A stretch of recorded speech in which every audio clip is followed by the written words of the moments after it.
Okay. Well, great. Thank you, everybody, for having me today. It's really a pleasure to be here and talk to you. I just want to share some of the research that my team's been doing. So to give a little bit of background on what my team does, we are essentially the data science arm for Morningstar. We're a team of about 25, growing to about 30 by the middle of this year, developers, engineers, statisticians, mathematicians, specialists from various fields, very few of us with finance backgrounds actually. The team has actually grown quite significantly. I took it over last year. We were 7 people.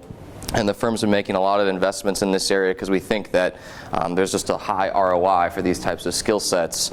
I was an analyst on the team maybe 2-3 years ago and was approached and was asked, is there a way, could we start doing some R&D, is there a way to automate an equity analyst's job?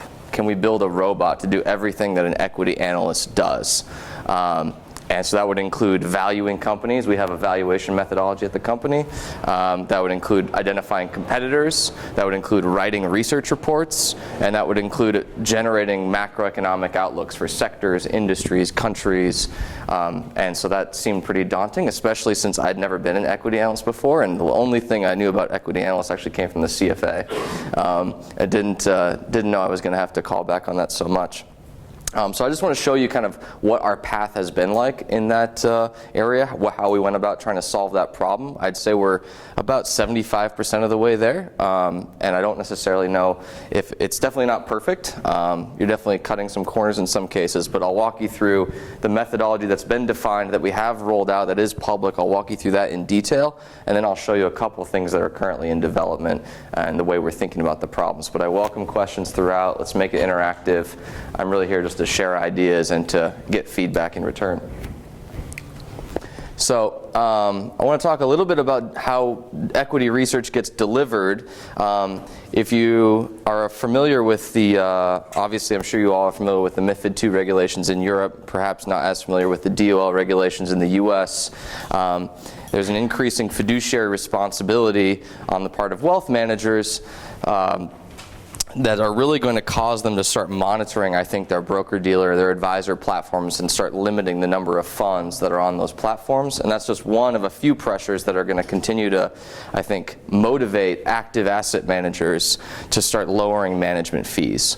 And given that performance has not been as high as we'd like to see, it's kind of like this weird problem where I have to spend less money, but at the same time improve performance. I have to generate a research edge. And how am I going to do that? I think machine learning is going to be increasingly used to generate research on the active equity side in particular. And I probably would have sounded very prescient if I would have prognosticated that a couple of days ago. I don't know if anybody saw BlackRock this week just said that they were laying off 7 equity portfolio managers and analysts from 10 different teams and replacing them with robots. So I'm really curious to see how they're doing it, but I can share how we are trying to do something like that. And I will caveat all of this by saying we're not planning to eliminate any equity researchers. Really what we've been trying to do is just magnify their impact, act as a megaphone for them, and expand their coverage universe.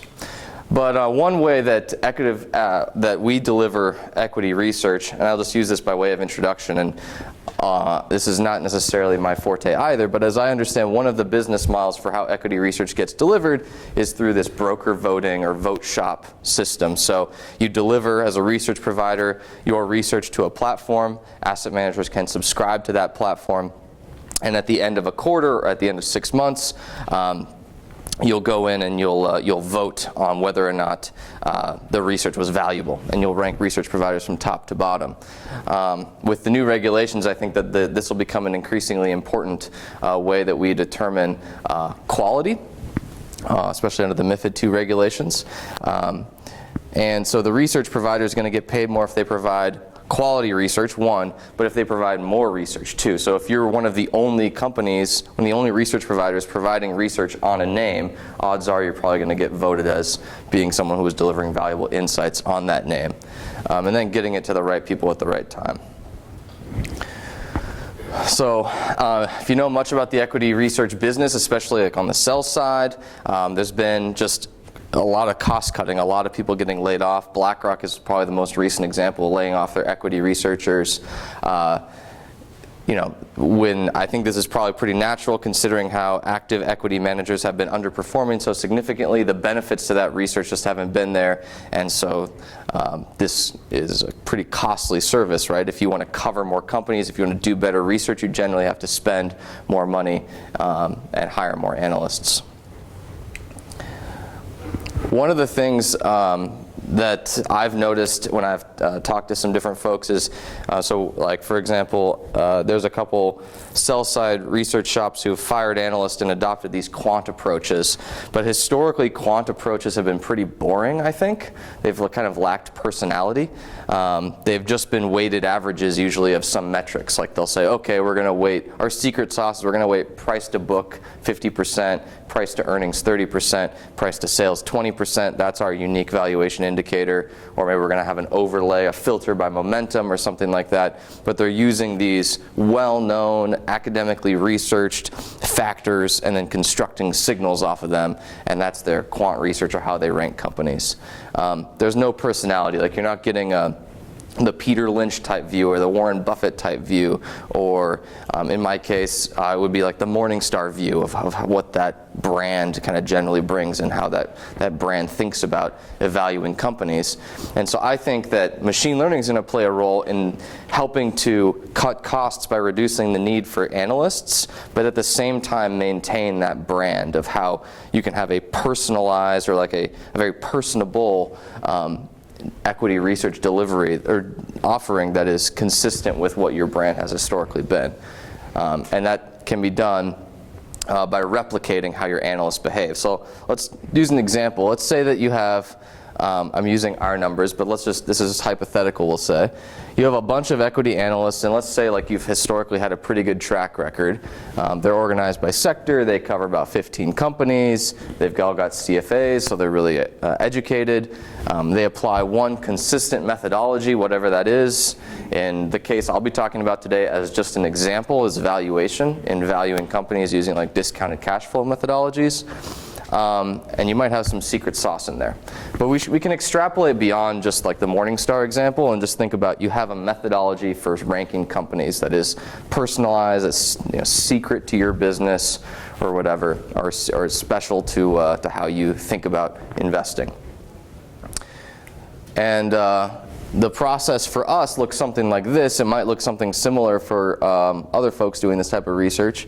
You probably start by gathering some input data. As an individual analyst, you might talk to management. You'll probably generate some sort of outlook about the economy. You'll use that to take a look at the company, give specific forecasts for different variables. And you'll add maybe, like I said, your secret sauce. You'll run some scenario analysis, like what if oil shot to 100? What if it dropped to 25? How does that change my company's fair value? You'll compare that to the price, and you'll get a buy, sell, hold recommendation. I don't know, so that's some sample workflow. So generally pretty qualitative, pretty complicated, pretty intricate, pretty hard to replicate the whole thing front to back. So if your goal is to increase equity research footprint, you can, one, hire more analysts to cover more companies. That keeps your brand for sure, right? That's like, okay, maintains your unique brand, how you do research. You ensure that your research is quality because there's a human being overlooking it, but it's not very scalable to cover more companies. If an analyst is covering 15 companies at a clip, at some point it just doesn't become profitable to cover the companies that are only trading for a certain amount of dollars every day.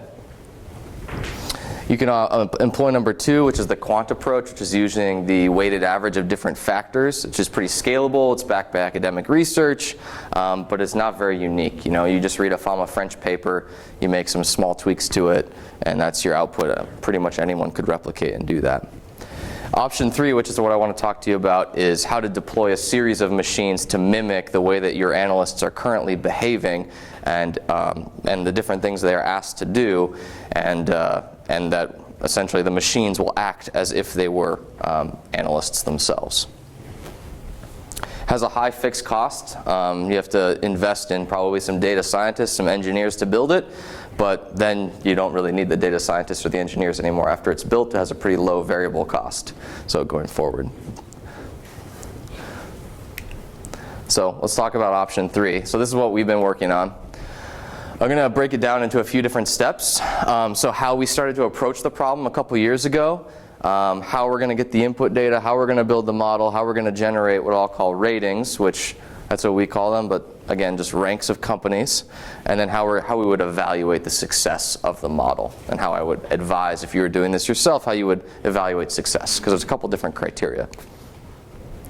So the first step, I showed that workflow before, right, where there's a bunch of different intricate steps where there's people are having, taking views on, say, oil prices or GDP in China or these types of things, and then they're looking at, the company's fundamentals and how that will impact my future forecast of cash flows and how I discount that by some cost of capital. So one of the things we actually tried to do at first, maybe naively, is we thought, hey, we'll just replicate every workflow part of that process with a robot all the way through, build models for each of the inputs, and we'll just kind of have it cascade down. And that became tremendously complicated very quickly. We found like we'd probably have to build different models for different sectors, even different companies, different types of companies exposed to different things. You have to take that into account. And so pretty quickly, within the 3 months, we just abandoned that first route. Did not think it was, just thought it would be too complex. It was too complex.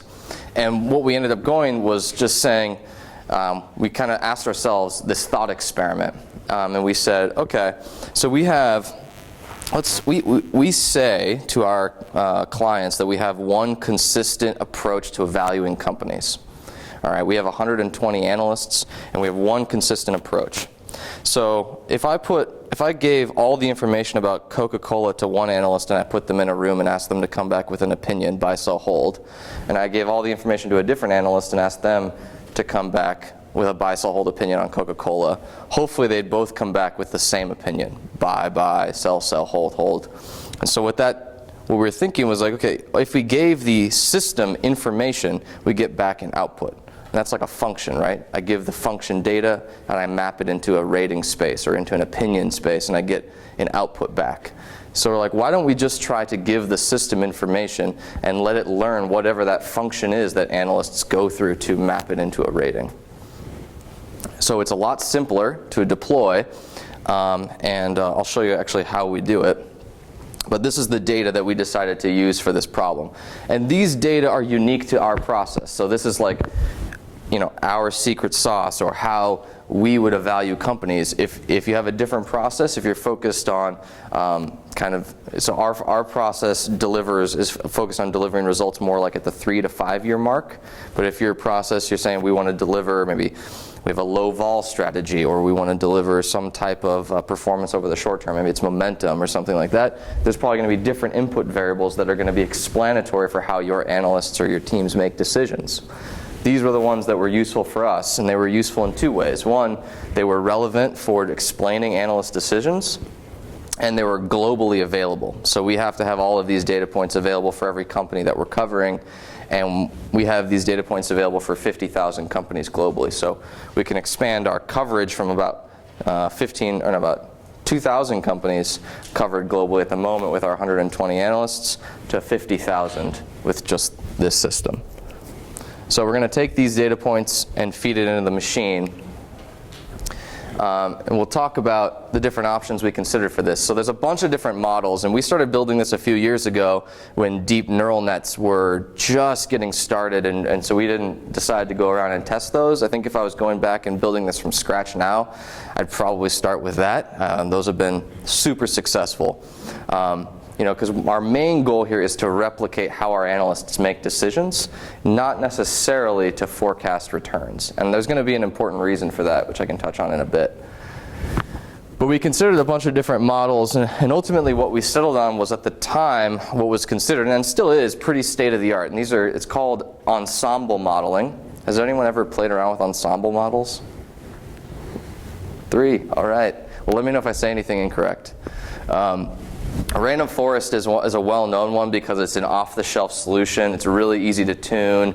You can write it in 1 line of code. It generally has really good out-of-sample estimated error rates. Like once you train it, like your out-of-sample estimates that you get from the training set is pretty representative of what you would get out of sample. So it's pretty cool. I want to walk you through how this works with a couple of stories, mostly just because this is how it became very clear to me what it was doing. So, and I also just think these stories are cool. So the first one is this guy, Francis Galton. He was a statistician in the UK. He's actually the guy who wrote down the equation for the standard deviation, which I thought was interesting.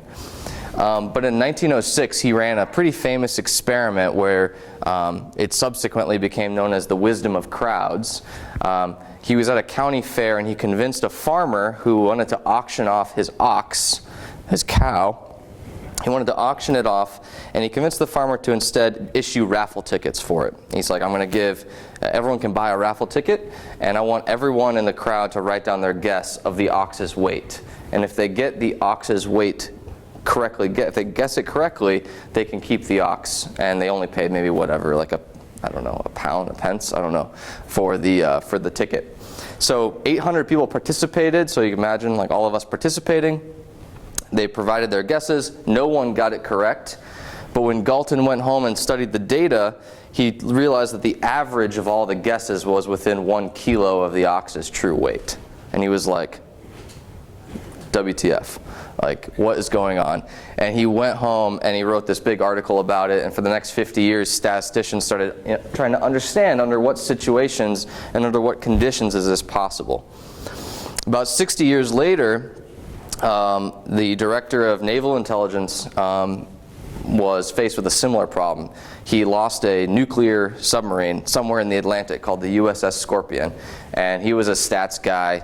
He'd been reading some of these papers, following along, and he was like, so maybe I should try this wisdom of crowds approach to try to solve the problem. So he took all the information he had on the missing nuclear submarine, and he gave it to 12 different departments in the Department of Naval Intelligence and asked them, give me your guess for like where in the Atlantic Ocean this submarine might be. The 12 departments came back, and he laid them all on a map, all 12 different cross sections, and there was only 1 square kilometer where they all overlapped, and they went and looked there and they found the sub. It's pretty cool. And then this is like a lesser, like stupider example, but I play fantasy football. I play like fantasy sports, and I deployed a similar crowdsourcing model. I started in 2014. I source all of the projections that are produced for different players in fantasy football around the world. There's maybe 25, 26 different opinions that get generated. I average them all. I take like the standard deviation of their opinions, and then I run an optimization to build the best team or whatever. And I've won 3 years in a row, all my leagues, so I'm pretty excited about that. So anyways, these are examples of ensemble models, and it's going to hopefully become clearer when we start thinking about the math behind this, because the math, it can be a little scary, but when you think about these stories, they're actually pretty simple. So there's 3 criteria. So I mentioned the statisticians were trying to figure out what criteria do these models work under. There's 3 things you need. Number 1, you need everybody to be independent. So if we're at the fair and we're making these guesses, if I'm going to guess 1,000 kilos for the ox's weight, gentleman over here couldn't raise his guess from 500 to 700 because he heard my guess, right? We can't be tied together or correlated at all. We can't influence each other. Criteria number 2, you need to be talented. So every person at the fair needs to look at that ox and have some notion for how big it is. So they have to know, probably they can't guess a negative weight, and they have to know it's smaller than a building, so like, but as long as they're somewhere in the, they're not guessing stupidly, they're going to be helping, it turns out they're going to be helping the problem. And then the last thing you need is you need a lot of guesses. You need a lot. And so random forests and ensemble models in general, which like Netflix's recommendation engine is one, Amazon Prime uses it, a lot of technology solutions use these ensemble models.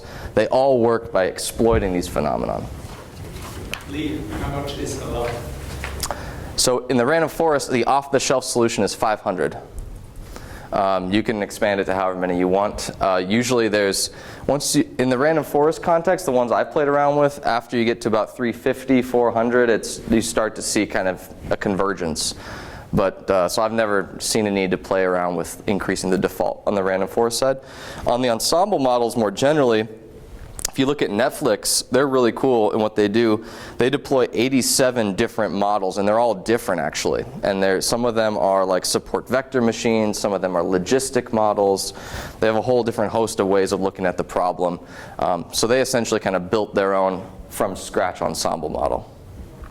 But we'll just keep it simple today and just talk about random forests, because I think for most applications they're going to do a pretty good job of replicating a consistent human decision-making process. So the first thing we're going to do, random forest gets its name because it's made up of a bunch, 500 decision trees. So we've probably all seen decision trees before. And this is what one looks like from our model.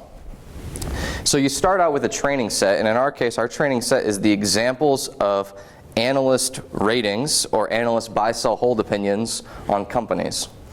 And what we want to do is take a very heterogeneous set, so companies that are, some of them are deep sells and some of them that are like deep buys, I guess, and split them up into, based on certain characteristics about the companies, split them up into more homogeneous sets.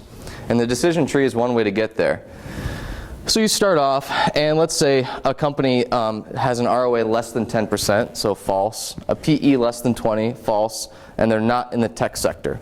So under those three criteria, we had, say, 500 companies that had an average price to fair value, so that would be like a 20% discount to the price would be what our analysts would have said, given those three rules of thumb, those three heuristics. And if you had different criteria, you end up with different nodes, and they have different averages. So this is our first tree. It's like our first person at the fair. They're not very good at guessing, but they're better than, they have some talent. They're not terrible.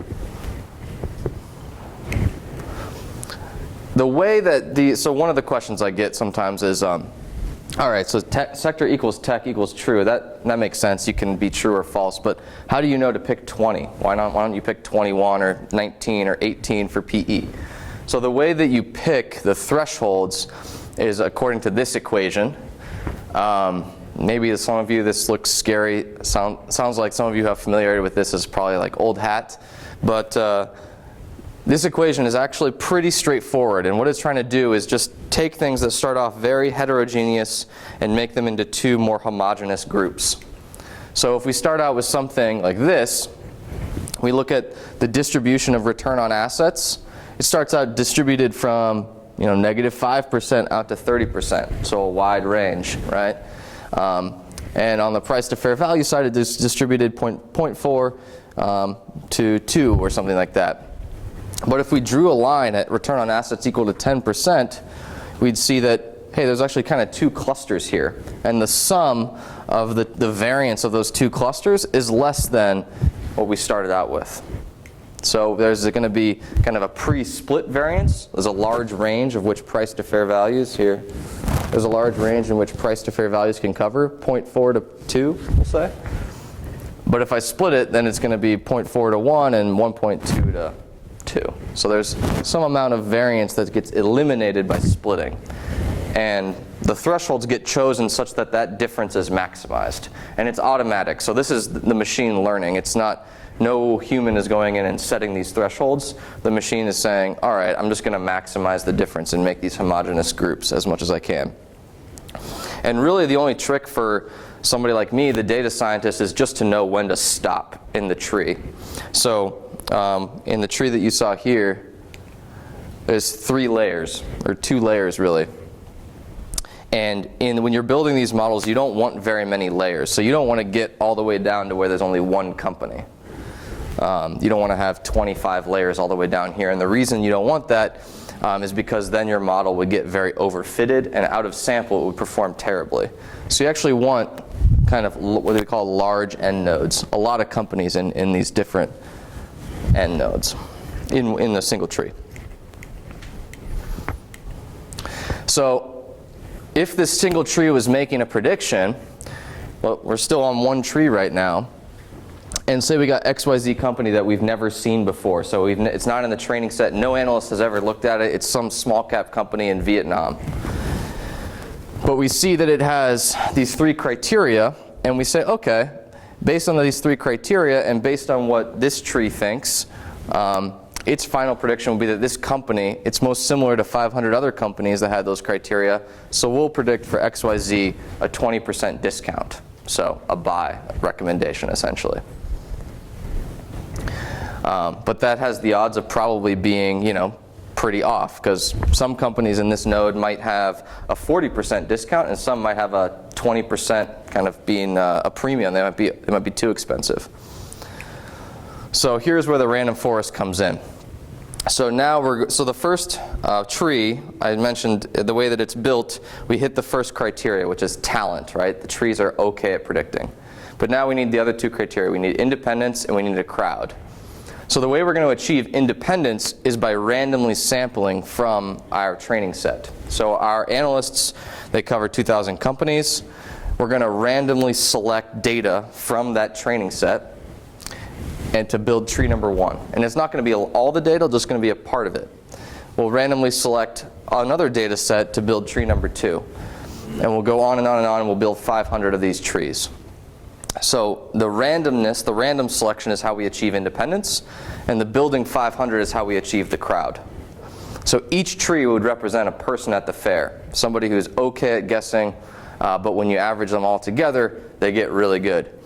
So we'll take the average of everyone's prediction, and we'll get the average prediction, which will then be our final prediction for a company. So we'll drop the company down every single tree, and every tree will get a vote. And that's generally how ensemble models work. Yes? Sorry, I'm not trying to understand. Even also using tree 2, Yeah. there's a different criterion written in there. Exactly. Okay, so the trees are not anything like each other. They're not anything like each other. So if you look back one, you have titles at the top of the columns. Yes. Is that what the tree is about? Do they represent what the tree is about? That's right. Okay. Yeah, so there'll be another column out here, which will be analyst decision, Right. which is what we're trying to explain. And tree number 2 only gets to see information about market cap, enterprise value, price to book, and trading volumes. Tree number 1 has to explain, these are the decisions for companies A through E. So tree number 1 only gets to see decisions for these 5 companies: ROA, enterprise value, sector, price to sales. Tree number 2 only gets to see companies F through J and these 4 data points to explain its decisions. Yeah. You would run 500 trees for one and the same company. So once you train the model, Yeah. you have these 500 trees that are then trained, and they're like static. And then I take a new company I've never seen, and I throw it at tree number 1, tree number 2, tree number 3, and then each tree guesses what it thinks it would And be. you would randomize the type of information you would give. So to tree 1 you give ROA and enterprise value. That's right. And then you. Yeah. Yeah. Going back to this example, for example, for company A, assuming you have 500 trees, which I understand have to be done manually, or you have to do it, you have to define them. No, it's automatic. The trees are generated automatically. Yes. Okay. Assuming you have these 500 trees which are generated automatically, it may be that the company A doesn't go through the 500, but maybe go through the tree 1, 3, 5, 7, 8. Yeah. In like one row in your training set might only get sampled a couple dozen times, maybe a lot, maybe a little. It's random. I don't really know. Yeah. Are we talking about regression or classification? Classification trees in this example. So you're classifying on, let's say, the 3 buy, sell, hold classes, and not on a continuous variable, because you were showing your dependent variable as a ratio, which would be continuous, and we were talking about regressions, right? Yes. Okay, but you would train these on. You can train them on, you can do classification, you can do regression trees, you can do either one. Yeah. Yeah. You would also randomize the number of parameters you give. Well, in the example, it's 2 times 4, but it could be to one tree you give everything, and to the other one you give. That's right. one parameter. Yeah. So I believe that, and again, those of you that have familiarity with this, correct me if I'm incorrect, but in the R code, so we run these in R, in the R language, and the parameters you can choose there, you can choose how many, say you have 12 variables you could choose from. You can choose how many variables you want each tree to sample out. So you can say each tree gets to choose 6, and then at each node they can sample up to 3 or 4 or 5 or 6. They'll randomly sample again at each node. So like, what I mean by that is like here, they could they don't have to choose sector. They could choose any of the other variables that they also got to pick from. And you can control how many times or how many variables it's allowed to look at there. You can control if it's seen them before, if you want to exclude that. So you can get some flexibility with kind of how you pull the variables in and how you allow the trees to be constructed. But you don't. It is automatic once you set those parameters for kind of how it picks it, what it picks, the thresholds, all that sort of stuff. One more question. When the trees are set, the 500, Yeah. they are not touched anymore, or they continuously adapt over time? It depends on how you want to run it, right? So when you train the model, you could just set it and forget it, but that would be assuming that all of your analysts never evolve, that today was the day that they were perfect, and that's what I want to view going forward.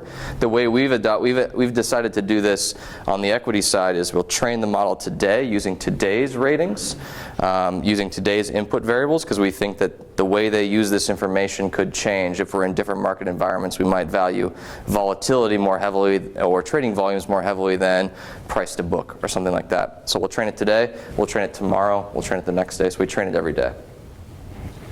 Quickly go back one page. Yeah. One important input variable is the fair value, right, for the whole training of the model. And am I correct in assuming that this is comparable to, let's say, the IBES consensus Yeah, price target? it's comparable. Does this price target in IBES or in Bloomberg or wherever you take it, does it have any predictive power? I'll show you that in a minute, yeah. So that was one of the test criteria. So when we were rolling this out, the primary purpose for this was to accurately emulate the decisions our analysts were making as much as we could. And then the second thing is, can it help to predict returns? So I'll show you. I would say that there is, I'd say it's similar to a valuation strategy, but I can show you in a minute, yeah. Did you try that on panel data as well? Because the way you just explained it, you basically have a rolling window. It's a cross section, yeah. Okay. So there's not much stability with it. Like each day, it could really change. Okay, so you really do a daily rolling window. Yeah. And try like The panel. different panel for different. So we are doing panels with, it's mostly the philosophy of kind of how our department, our equity department thinks. Like they're like, no. Like the way that we're thinking about doing the valuation today is different than what we were thinking a month ago. Well, obviously you would need to include some variables that reflect the situation today and that 1 month ago, which might be, I don't know, some volatility index. Yeah. Or whatever it might be, your criteria that you're thinking about changing over time. Yeah. But, okay. So we're actually starting to do this on our qualitative fund research. So we're trying to emulate fund research decisions on how they're evaluating funds. And we are looking at panel data for that. So we're looking at a rolling 5-year decision window for that. Because I think that process is, I see the pros. Like you want more data, right? Like it would be great if you could have more data. So one of the cool things about these methodologies, I don't think like we are, as my team is very set in our ways. Like we have a process of reevaluating every 2 to 3 years, every methodology. This is coming up on its 3rd birthday, so we're going to probably reevaluate this. But yeah, that's actually one of my curiosities to see if using more of a panel, maybe the last month of decisions would be more potentially accurate. Yeah. Yeah. But I mean, the question of the quality of your prediction is what's the turnover, right? Day per day, if you're always using the cross section. That's right. Right. So the question is, what's the sort of the transition matrix? Yes. Move from one day to the next. What are the average transition from, let's say, a month? Yes, that is a good question. I don't have that data to share with you today. But I think you could proxy it for how much is your data set changing day over day, right? Like, so if the variables we are using are things like the trailing 12-month earnings yield, that's not updating too often. The market cap's not updating too often. The trailing 3-month price volume's not updating too often. The market price certainly is, but you're aggregating 2 questions, right? You're aggregating the question of what's the volatility in the underlying data versus as well as the volatility of the decision-making process of the analyst. that's right. So the analysts, yeah. But if the analysts don't update their information or their fair value targets very frequently, essentially what I'm saying is like if the data set didn't change today versus yesterday, there wouldn't be any volatility, right? So it's as the data set evolves, that's going to really inform the volatility, both the decisions and the input data. Sorry. Yeah. Do you mix past and lagging and forward indicators, like for example earnings or PE forward PE ratios? There's no forward PEs, primarily because of the scale we were trying to achieve. We just didn't have that data point available to us in like micro caps and other countries and things like that. But if your estimation universe, if your coverage universe, like what you want to expand coverage into, is maybe not as dramatic, you could certainly, and if it's useful, you could certainly look at using forward PE figures. Yeah. Anything that would help, I think, explain the decision-making process. Okay, so accuracy, how accurate are we? So because this is cross-sectional snapshot in time, these do change every day. So I just grabbed one. This was as of the end of September. There's generally a linear relationship, but one of the things that the quant system, so because the quant system is an average of 500 guesses, part of what happens is kind of like a tendency to become more conservative in the quant system, which I actually think is a value, because I don't know how many people have subscribed to quantitative services before, but if they've ever said like, this thing is 800% undervalued, like the price should be $300 when it's actually 50, like is there a lot of confidence in that? I don't know. So the quant system by its nature is more conservative, and so there's a pretty high rank order correlation, or a correlation between the quant system and like the log of the analyst system.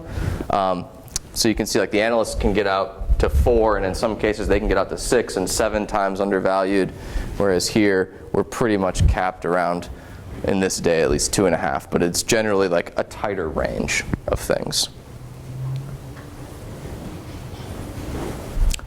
So this is that right now. This is regression data, right? This is no longer classification data. Yeah. Yeah. Do you have an outcome on the classification side as well? Not with me today. If you're interested, I can send it to you. We also run this on another, so I'm only talking about the price to fair value targets today. We also run this, we have another rating that we call an economic moat, which is classification. It's wide, narrow, none, which is the way we do that is a little bit different. It is classification based, but we're actually using 2 different random forests. One for is it wide, yes or no, and is it none, yes or no, because we think the data that's driving those 2 decisions is subtly different. And then we take essentially like 1 minus the other one plus the other one's probability and bring them together and average them. What is the time horizon? You use 12 months like the analysts, so they typically give a target price of 12 months. Do you use the same time view, or is it different? Well, You see a number, yeah. a company undervalued 50%, I don't know. Yeah. When do you expect the company to be? Our analysts would say 3 to 5 years. Okay. But they would caveat that by saying it could happen tomorrow. So the system, the quant system doesn't really have a view one way or the other. It doesn't really know what it's trying to do, actually. Yeah, it's just saying we're just trying to replicate what they're doing. Yeah. I mean, what's the half-life of your ICs as you test the validity of that? The half-life of the what? Of your information coefficients, right? If you test how predictive is it really in terms of predicting returns, Yeah. half-life would sort of give you the idea of how. I can show you something close to that on one of the next slides. So I'll get to that in a second. We have ran like an event study which looks out over time. So this is just a cumulative growth chart of what we broke up. So we rank our buy-sell holds by 5, 4, 3, 2, 1 stars. So 5 stars being our most significant buy.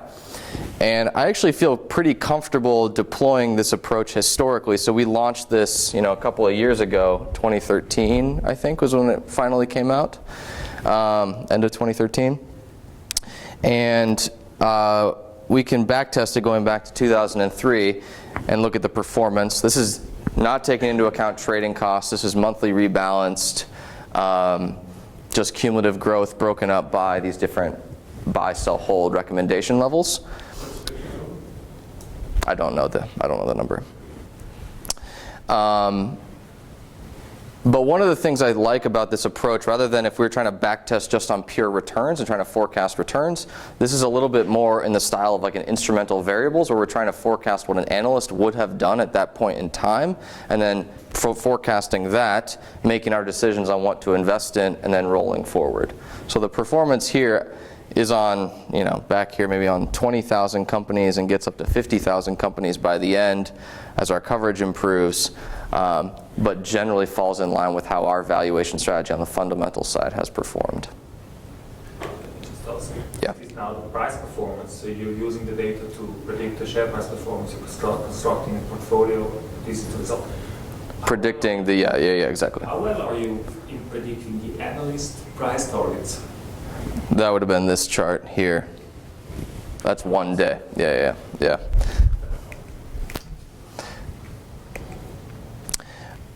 So then we ran a Fallon-Macbeth controlled regression to control for different risks through time, doing the same thing, again, monthly rebalanced.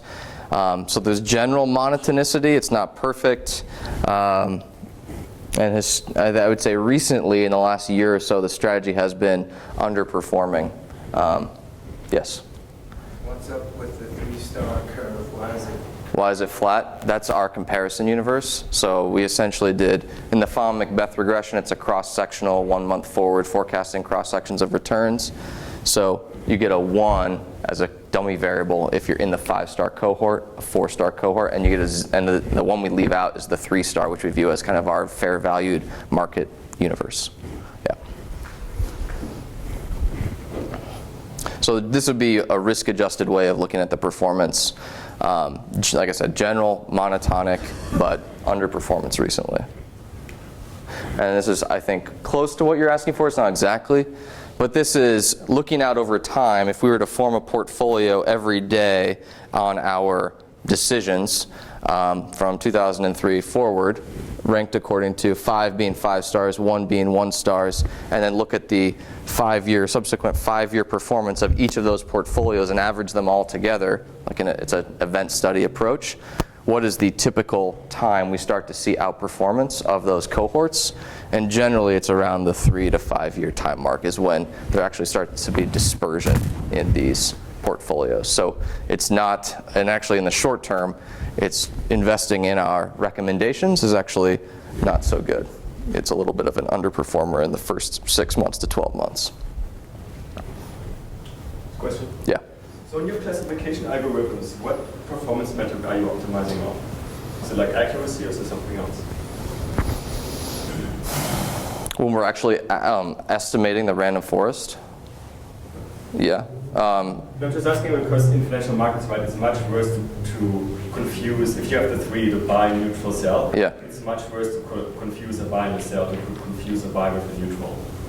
Right, okay. So on the price to fair value tree, that's a regression-based tree. On the other tree that I was mentioning before, that's the classification-based one. It is a moat or whatever, which has 3 levels. So it has wide, narrow, and none. It's essentially a measure of like the quality of the company, its ability to ward off competitors. And I totally agree with you. So what we do is we build one random forest that tries to measure, like understand the difference between being wide, which is like kind of like a buy, and being anything else. And then we have a different tree that looks at being negative or sell. In this case, we'd say none is our label, and anything else. And then we take the average of those two. It produces a probability, even though it is a classification tree, it produces a probability of being part of the one class or the other, and we average those probabilities together, or 1 and 1 minus the probability. I can share the documentation with you, but yeah, I'd be happy to. Yes? I mean, one of the priors you used is the set of variables you gave them all, right? So this was something you assumed these were relevant variables. Yes. Very good, right? Yeah. How often were these variables chosen by the 500 different trees? How often was each variable chosen? So if you just look at which variables were chosen throughout your process, some variables are chosen more often than others. That's right. So some are more. That's right. creative That's right. at doing this prediction than others. Yeah, well, the way that we measure that is through like mean decrease Gini coefficient, which is essentially like an R squared. So how much of the variance of the fair values is explaining, the fair value choice is explaining. So maybe not surprisingly, things like price to earnings is explaining choices around price to fair value quite a lot. Sector actually is explaining it quite a lot because, like, if you think about what is a high ROA, having a high ROA could be a different level in one sector versus another. So I have that table, I can share that with you, but we run those as snapshots in time. I don't have it for all time. Yeah. Just a short question about the mode classification. Yes. What is your, or since it's all supervised learning, where do you get the outcomes that? Those mode classifications, those are analyst derived too. Those are analyst decisions. We have a time series of those going back to 2003. Okay, but those are the ones that your actual human analysts already did the work on. Yeah, they assigned it for their, so when they cover a company, they produce a fair value rating and a moat rating, Okay. those two. Try, then running a company through that is not in your coverage set, and then actually give it to an analyst or a few of them and compare how that, so do an actual out-of-sample analysis with a human analyst. We do that. We have done that in the past when we were initially rolling this out. And you get mixed results. I don't think people like to be like to be told they can be automated. So they say, yeah, this makes sense, but you're missing this other big exogenous piece of information that's not in the model. You're like, yeah, you're right. That would make sense. There's this like litigation thing coming up or regulatory change. So. Would you tell them that they're being a control group for random forest? So we make sure not to feed them the information. We make sure that we don't try to give them the output and send it back to them. So one of the problems we did when we rolled this out is the initial goal. The goal is to expand the coverage, but we actually started producing these scores and distributing them on companies the analysts do cover. So right now we have the quant's expectation, which is really more indicative of what the entire department would vote on, rather than what that analyst would say. So one of the things we look at too is when does the analyst, one of the managers of the teams, when does the analyst diverge significantly from what we would think of as the department's consensus, which is like estimated by this model. And so maybe there's a reason for that. But it's usually more of a conversation point, not like a bat we're using to be mad at the analyst or something like that. But when we're looking at the fund side, one of the problems was when we rolled this out, we had the two recommendations. A lot of confusion resulted with our clients. Are like, which one should we look at? Should we look at the machine or the analyst's opinion? So we always say to defer to the analyst because they have the most information. The system only has a limited amount. But I think one of the things I want to do relatively soon is start pulling those quant systems back, or quant recommendations back, when we do have the analyst opinions there. Okay. I'll skip that because I want to talk a little bit about some of the other things that we're working on in development. I will do my best to talk about this, but I do not have a significant background in text mining. So if you have significant questions about the modeling that's going on here, I might have to defer those to my colleague. One of the things we're starting to do, one of the things we know analysts do is write research reports. And so this is pretty early. We're going to roll this out pretty soon. But essentially what we want to do is accompany our PDF reports generation that generates these kind of buy, sell, hold recommendations and generate some commentary to go along with it that try to motivate why the system came up with the choices that it did. It's a little bit, it's relatively easy to put this together, but it's pretty hard to make it sound pretty cool or like pretty personable. So when we have a buy recommendation, for example, one of the things we're looking at is just what's interesting about the company. So what are outlier data points? Like what are things that probably moved it to one side or the other in the ratings process? So we're going to pull those out and talk about those. And we'll do that for different holds and sells. So we can generate a report that looks something like this, that can give us kind of the recent earnings announcements, some of the information about the company, some of the company profile information, talk about its relative placement in the sectors or the industries or the other peer groups that might be relevant, and talk about how it relates to itself over time. So has it gotten more expensive? Has it gotten cheaper? What has changed about it from a fundamental perspective? Those types of things.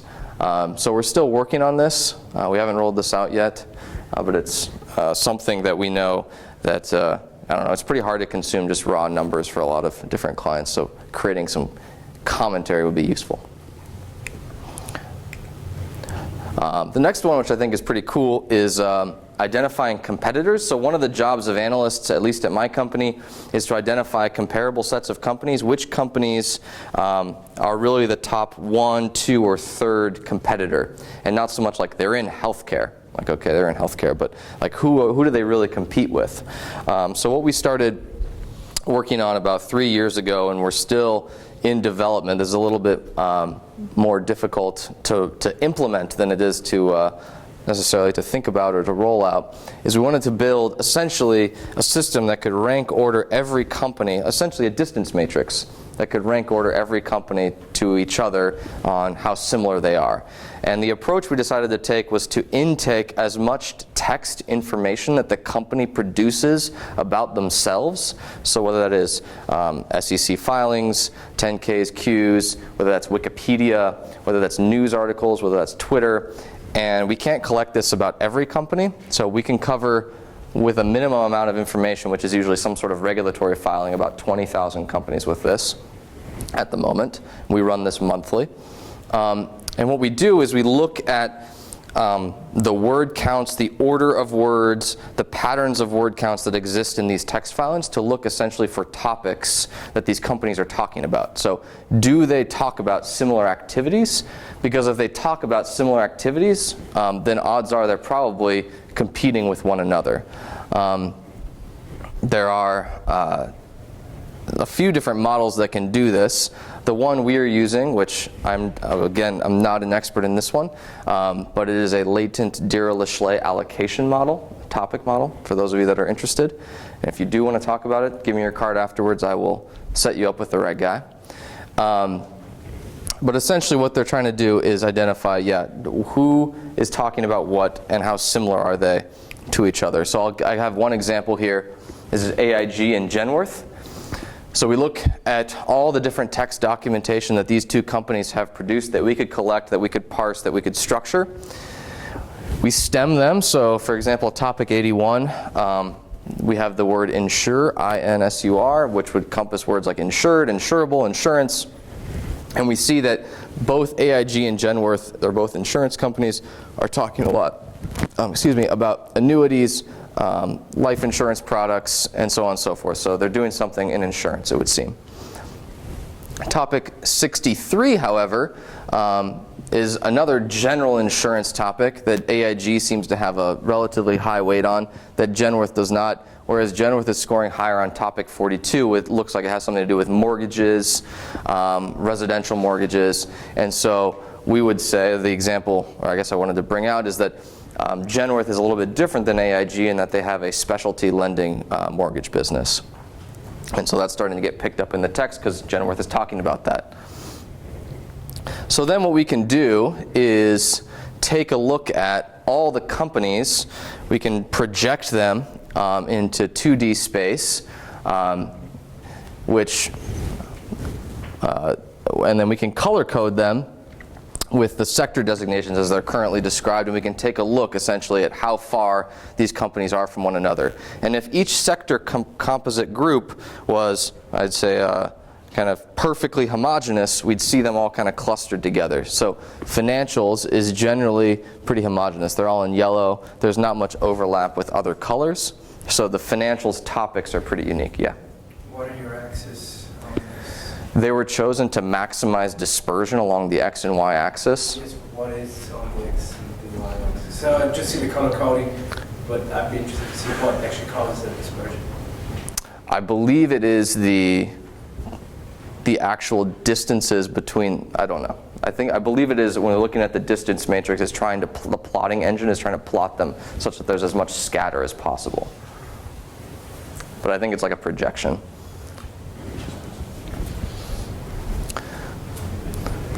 So the point is trying to illustrate in 2D with this like 250 dimensions how close different companies are. So I guess what I'm trying to say is that a lot of these semiconductor electronic components companies tend to talk about similar topics as auto parts companies, chemicals companies, whereas technology software service providers are talking about topics that might be more similar to, or that consumer cyclical and some of these other firms are talking about. How do you plan to use this information? What's the value? So what we want to be able to do is essentially say, for pairs trading, for being able to list out the top 2 or 3 competitors, who is actually talking about the most similar topics. So every company has a weight on all 250 topics that's summed to 1, and we just want to look at, all right, do these 2 companies talk about these similar topics? In which case, and if they're in a similar geographic domicile and they're trading on the same exchange, odds are they're probably competitors. There's some different rules around market cap too. I'm trying not to put like a micro cap company that talks about the same things as a Google next to each other. Okay. And this is just to wrap up. So one of the things you can lastly do with this system, once you have price to fair value targets for every single company that you want to cover, you can start to generate bottoms-up macroeconomic outlooks, because you can just start rolling this up on an equal weighted or on a market cap weighted basis and look at different countries, different sectors, and see which ones may be over or undervalued or good buy opportunities. So this is more of a marketing slide. I'll skip that. But one of the other cool things is you can look at distributions in markets. So in the US market, for example, a lot of times when you're just covering the general market cap, you can take a look at the median line, which is the green line of where the market is over or undervalued, but you may not get the extent of over or undervaluation that you could see with this. And you can take a look at different areas of the market that might be over or undervalued. But regardless, the point is, whatever system you're using to generate investment recommendations, you can take a look at what are the hot spots, where is my opportunity sitting. And the last one here, so regions and sectors and countries, you can take a look at the distributions of different indicators. So there might be some sectors like energy in our example that are pretty much everything in that sector. At the end of 2016, the quant system was recommending to sell. It was saying energy was a bad call at that point in time. The distribution was significantly overvalued. So I'll close up there. This looks like we're right about time, right about for some lunch. But I appreciate you guys' attention. Good questions, a lot of good questions. Whenever I come to Switzerland, I swear you guys know more about this stuff than anybody else I talk to. And most people I can't get past the first couple of slides. So it was a great audience. I really thank you guys for good questions. If you do have more questions for me, I'm happy to take them afterwards. And if you want more information, I can share any documentation with you. I'm happy to do that. So thank you. Thanks, Lee.